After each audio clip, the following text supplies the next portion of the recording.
ध्यान रखिएगा, ठीक है। और युवा एक ऐसी नींव है जो चर्च के कई सारे पिलर्स में काम करती है, कई सारे हिस्से में काम करती है, कई सारी जिम्मेदारी उनके जीवन में जब वो चर्च की एक्टिविटीज को देखते हैं। क्योंकि एक पासवान हमेशा इस बात की तैयारियों में रहता है कि मैं अपने सेवकों को कैसी सुसमाचार के द्वारा उन्हें क्या करूं, लबरेज करूं या फिर उन्हें सिखाऊं। पर एक जवान जो होता है उसकी भूमिका होती है कि उस चर्च के सारे जो गतिविधि है उसको वो अपने हाथों में, है ना। और यही होते आया है, यही हम देखेंगे तो इतिहास में भी यही होते आया कि जवान के ऊपर बहुत सारी जिम्मेदारी है, बहुत सारी उनके ऊपर रिस्पॉन्सिबिलिटी है, जिस रिस्पॉन्सिबिलिटी को चर्च के साथ वो मिलकर आगे करके वो चलता है। अगर एक चर्च के बारे में आपको देखा जाए कि एक चर्च सबसे सुंदर तब दिखता है जब उसके जवान सुंदर होते हैं। हालेलुया। उसके जवान एक्टिविटी में पार्टिसिपेट करते हैं, उसके जवान बहुत ज्यादा एनर्जेटिक होते हैं, बहुत जगह वो परमेश्वर की आराधना में अपने आप को सबमिट करते हैं, तब जाकर उस चर्च की खूबसूरती निखर के आती है। हालेलुया। अगर एक चर्च में समझ ले कि सब 80 साल वाले बैठे हैं तो क्या होगा, धीरे धीरे वहां की आबादी कम होते जाएगी। कैसे? क्या मालूम कोई आराधना में चलेगी।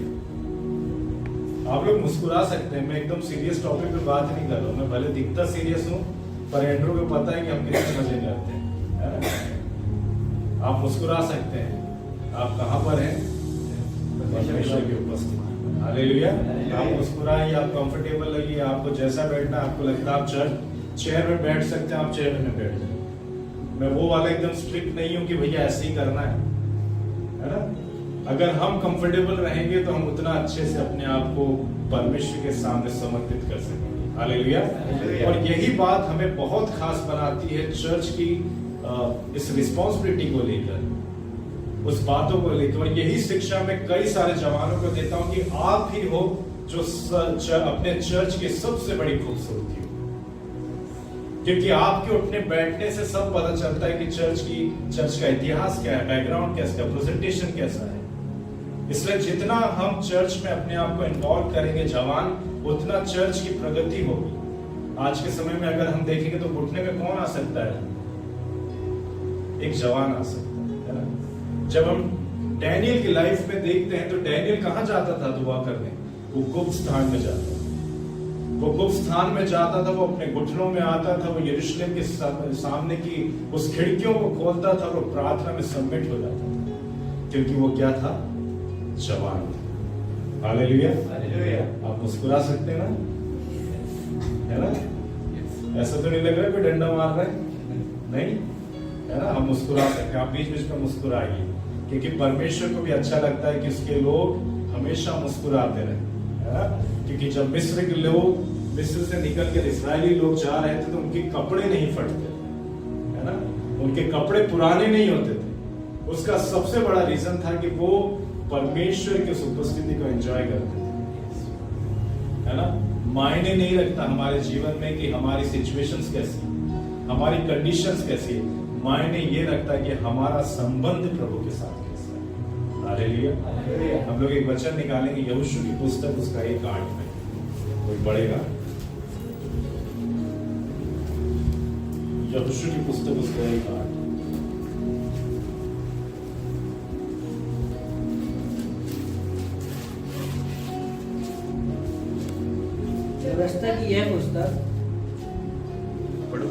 व्यवस्था की यह पुस्तक तेरे चित्त से कभी ना उतरने पाए, इसी में दिन रात ध्यान दिए रहना, इसलिए कि जो कुछ उसमें लिखा है उसके अनुसार करने की तू चौकसी करे, क्योंकि ऐसा ही करने से तेरे सब काम सफल होंगे और तू प्रभावशाली होगा। हालेलुया।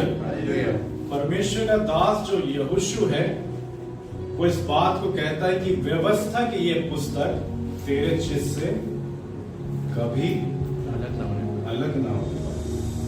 आप अलग का मतलब समझते हैं ना? क्या होना? अलग का मतलब अलग होना, ये होता है।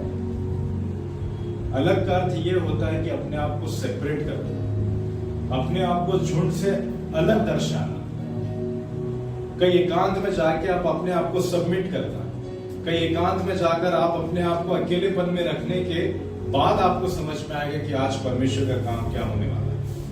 हालेलुया।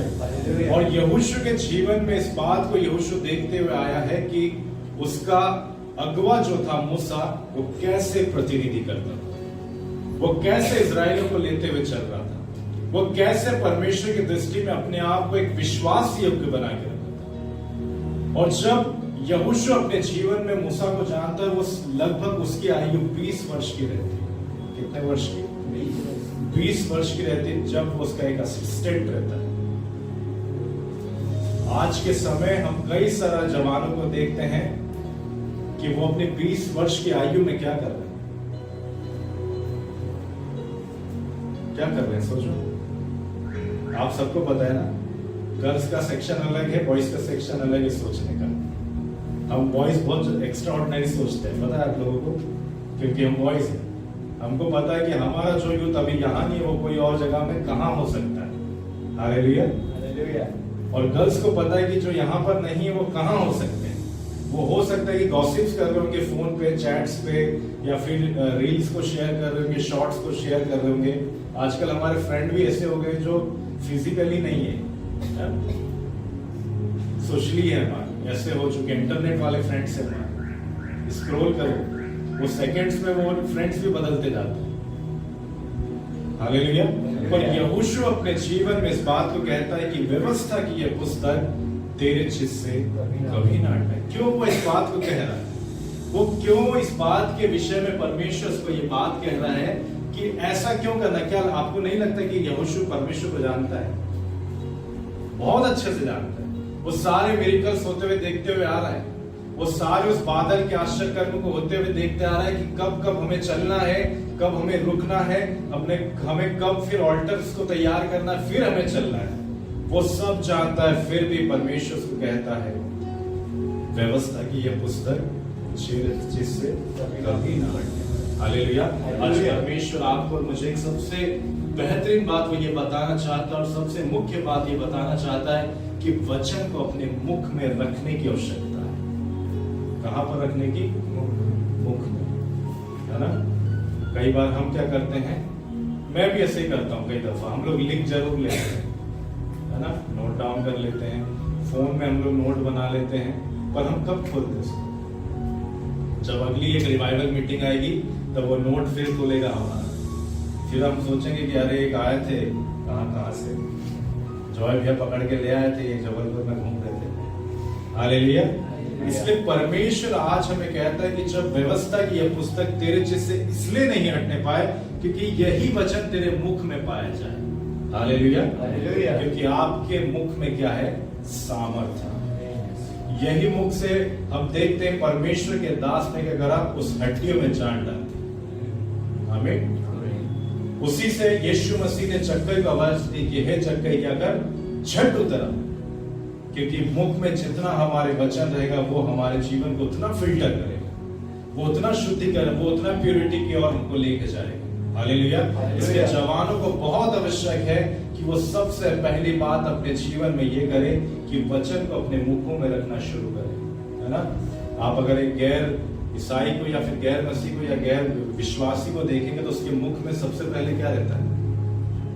अगर उसने मुख बंद करके रखा, या तो गुटका या खैनी होगा उसके मुंह, है ना, और या फिर कोई और होगा तो वह तो किसी को गाली दे रहा होगा, है ना। और कई सारे ऐसे हो सकता है, वुमेन्स में भी ऐसा हो, महिलाओं में भी ऐसा हो, बहनों में भी ऐसा हो सकता है ना। और ये क्यों ऐसा होता है कि वो ऐसी प्रक्रियाओं में है? क्योंकि वो उसके साथ बढ़ रहे हैं। पर आज परमेश्वर यहोशू कहता है, यहोशू एक बहुत अच्छा प्रतिनिधि करने वाला व्यक्ति है, एक बहुत अच्छी लीडरशिप की क्वालिटी उसके पास में, पर फिर भी वो इस बात को अपने जीवन में स्मरण कर रहा है कि मुझे क्या करना है? उस व्यवस्था को लेते हुए चलना, उस वचनों को लेते हुए चलना, उस विश्वास के साथ वॉक करना है जिस विश्वास के साथ मेरे एल्डर्स मूसा मेरे साथ चलता था। हालेलुया। और यही बात हमें बहुत रोमांचक बनाती है जब हम परमेश्वर के साथ जाते हैं। मुझे बहुत अच्छा लगता है जब जवान परमेश्वर के सामने आके अपने समय को देते हैं, है ना। क्योंकि वचन कहता है कि हे जवान, अपनी जवानी में अपने सृजनहार को क्या कर? स्मरण कर। वो ऐसा नहीं कहता है परमेश्वर कि आप जवान हो तो कुछ मत करो, आप एक रूम को बंद करो और प्रार्थना करते रहो। नहीं, आप मिलो, आप लोगों से मिलो, लोगों के साथ में समय व्यतीत करो, पर आपका क्राइटेरिया परमेश्वर के क्राइटेरिया से मैच करना चाहिए। हालेलुया। उसके उसूलों से मैच करना चाहिए। उसके उसूलों के साथ में परमेश्वर का जो वास्तव एक जीवन है, क्या हम उसके साथ में बैलेंस है कि नहीं, क्या हम चल रहे हैं कि नहीं। इसलिए यहोशू भी आज के समय इस बात को कहता है कि क्या कर, व्यवस्था की यह पुस्तक तेरे चीज से कभी ना हटने पाए, पर क्या करना, तो इसमें रात और दिन क्या करना, ध्यान देना। हालेलुया। बोलिए, मैं ध्यान दूंगा। हालेलुया। मैं रात और दिन ध्यान दूंगा। आज के समय जवानों को जब सुबह 5 बजे उठने का बोले तो क्या हालत है आज के जवानों की। भैया मैं तो सोई 3 बजे रहा हूं, तो 5 बजे तो मैं तो पानी पीने भी नहीं उठूं। आजकल के जवान तो बेहोश है कहीं पे, है ना। कई सारे, जब मैं कॉलेज में पढ़ता था, मैं हॉस्टल में था, तो रात भर वो फोन में लगे रहते थे।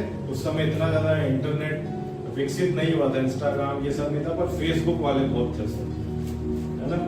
लगे रात भर फेसबुक में अपनी सेवकाई देने की। 3-3 बजे तक चल रही उनकी रिवाइवल मीटिंग, पता नहीं कौन सी वाली, उसको स्क्रॉल ही कर रहे हैं। मुझे लगता है कि इतना वो पैदल चल देते तो उनका वेट लॉस हो जाता है। हालेलुया। पर परमेश्वर हमको कह रहा है कि हमें रात और दिन क्या करना है, उस वचन की ओर क्या करना है, ध्यान देना।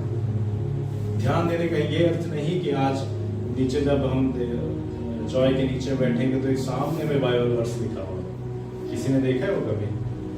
क्या लिखा उसमें? चलो, पहला कुरिन्थियों में लिखा है। क्या लिखा है?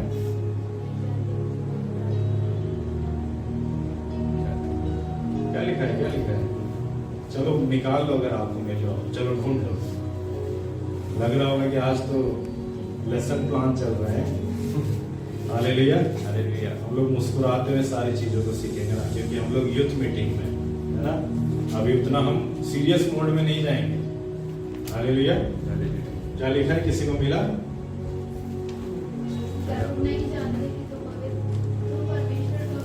क्या हो तुम? परमेश्वर का मंदिर हो।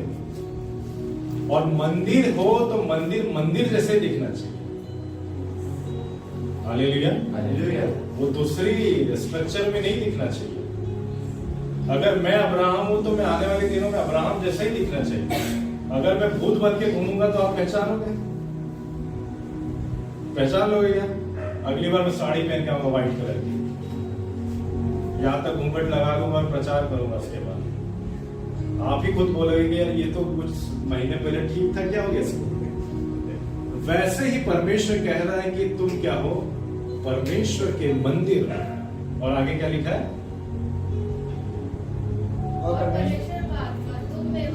क्या करता है? परमेश्वर का आत्मा आप में और मुझ में क्या करता है? वास करता है। अगर मंदिर वैसा रहेगा जैसा परमेश्वर चाहता है, तो परमेश्वर का आत्मा ही हमें वास करेगा, है ना। अगर जॉय हमको नहीं बुलाता, जॉय आपको यहाँ नहीं बुलाता, तो आप क्यों आते हैं? जॉय आपको बोलता कि आज हमें दूसरी जगह पे मिलना है, और आपको लगता है कि वो लोकेशन ठीक है, तो आप आते क्या? नहीं। पर जब हम इस मंदिर को बहुत अच्छी रीति से रखते हैं परमेश्वर के हिसाब से, तब परमेश्वर का आत्मा हम में क्या करता है? वास करता है। और वो वचन में भी इस बात को कहता है कि परमेश्वर का प्रेम ही है जो मुझे उकसाता है। हालेलुया। प्रेम का सबसे बड़ी प्रॉपर्टी ये है कि प्रेम आपको एनर्जेटिक करता है। अभी आपने बीते दिनों में कई सारे वीडियोस देखे होंगे, लड़के लोग पागल हो रहे थे थिएटर में, है ना। और आप दूसरी दुनिया के, लड़कियां खूब रो रही थी। एक मेरा फ्रेंड है, वो यही वाली मूवी देख के आया, बढ़िया, सैयारा क्या है, है ना। और आया वो और मेरे से 10 मिला, फिर उसके बाद वो कहता कि यार क्या बढ़िया मूवी है, ठीक है। बोले कि यार इतने सालों बाद ऐसी मूवी आई, तो मैंने कहा क्या है ऐसा उस कारण? बोले यार अगल बगल वाले सब रो रहे थे। हालेलुया। मैंने बोला क्यों? बोले वो उनको पुराने वाले की याद आ गई। वो बैठे किसके साथ में? प्रेजेंट वाले के साथ, पर याद किसको कर रहे हैं? ये रियलिटी है। ये असल में जवानों की रियलिटी है कि हम होकर भी कई दफा नहीं है। हालेलुया। समझ रहे ना? लैंग्वेज ठीक है। कई बार हम परमेश्वर की उपस्थितियों में होकर भी नहीं है, और हमारा मन इतना ज्यादा कहीं घूम रहा है जहां पर हम फिर से अपने आप को एकाग्र नहीं कर पा रहे, हम फिर से परमेश्वर के पास नहीं आ पा रहे। इसलिए यहोशू के इस शब्दों में परमेश्वर का दास कहता है यहां पर कि क्या करना? तो रात और दिन इसको मेमोराइज करते रहना, सोचते रहना, क्योंकि जितना हम वचन को अपने मुख में रखेंगे उतना हम परमेश्वर के वचन को लेकर घोषणाओं को करेंगे। इन सालों में हमारा जो फेलोशिप है वो the feast of declaration celebrate करना है, घोषणाओं का पर्व। हालेलुया। और जब इस घोषणाओं के पर्व में कई सारे जवान हमारे साथ में सम्मिलित है, तो वो लोग 5 बजे उठ के परमेश्वर के सामने घोषणाओं को करते हैं कि प्रभु हम ये घोषणा करने चाहते हैं कि हमारी जिंदगी की वो सारी चीजें ठीक हो जाए। हालेलुया। और ये तब हो सकता है जब रात और दिन मिलकर परमेश्वर के वचनों को क्या करेंगे? ध्यान देंगे, मेमोराइज करेंगे। हालेलुया। हालेलुया। और यही बात हमें बहुत ज्यादा परमेश्वर के लिए चेतित करती है, उत्साह से भरती है कि जब यहोशू अपने दास मूसा को देखकर आगे आगे चल रहा है कि नहीं मेरे साथ में जो चलता था, क्योंकि आपको पता है मूसा कितने साल जिया? हम लोग यूथ मीटिंग में हैं, आज एक आए हैं हमारी क्लास लेने, 120 वर्ष दिया। कौन? अब्राहम टोपो। चलो यही तो है कम से कम।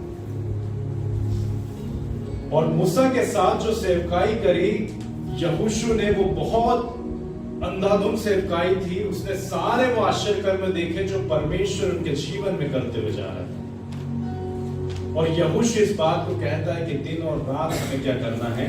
इसके वचनों पे क्या करना है? ध्यान देते हुए चलना है। इसका अर्थ यही है कि परमेश्वर को हमें उसके वचनों को बोलना आना चाहिए, है ना? आप अगर सोशल साइंस की एग्जाम हो, उससे पहले एक रात को आप सोशल साइंस पढ़ेंगे तो आप किसका पेपर देंगे? मैथ्स का? सोशल साइंस का। सोशल साइंस का देंगे। अगर हम वचन को बहुत ज्यादा पढ़ेंगे तो हम क्या बोलने लगेंगे? वचन बोलेंगे। ये प्रैक्टिकल है ना? जिस चीज के पीछे आप ज्यादा लगे रहोगे वो चीज आपको आकर्षित करेगी। हालेलुया। हालेलुया। ये चुनाव एक जवान का है कि आपको क्या इन दिनों में आकर्षित करता है। कई सारे लड़के हैं हमारे जैसे, वो सोचते हैं कि ये वाली बाइक लेनी है, ऐसे ही है ना, बस थोड़ा सा और बड़ा हो जाऊं फिर ये वाली लूंगा। लड़कियों का नहीं पता, शायद आप लोग स्कूटी की चाहत रखते होते हैं। हालेलुया।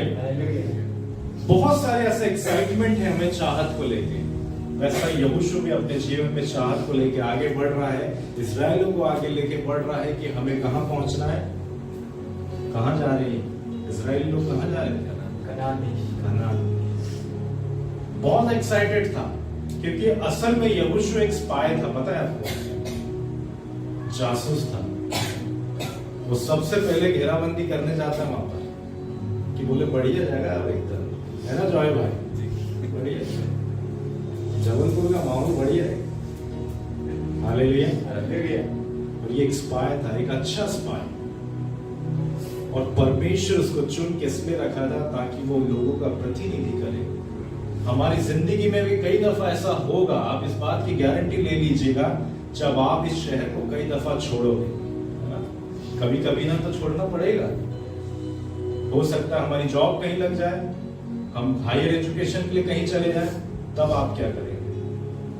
तब आपका व्यक्तिगत निर्णय, आपका रात और दिन परमेश्वर में ध्यान देना, वचनों को स्मरण करना, अपने मुखों से वचनों को निकालना, तब काम आएगा, है ना? क्योंकि जब हम वचनों में देखते हैं तो मूसा के जीवन में क्या होता है, इजरायली लोग क्या कर रहे थे, उसके विपरीत में कई सारी बात कर रहे थे। अरे ये तो हमको मरने के लिए लेके आया। कई बार ऐसे ही होता है ना।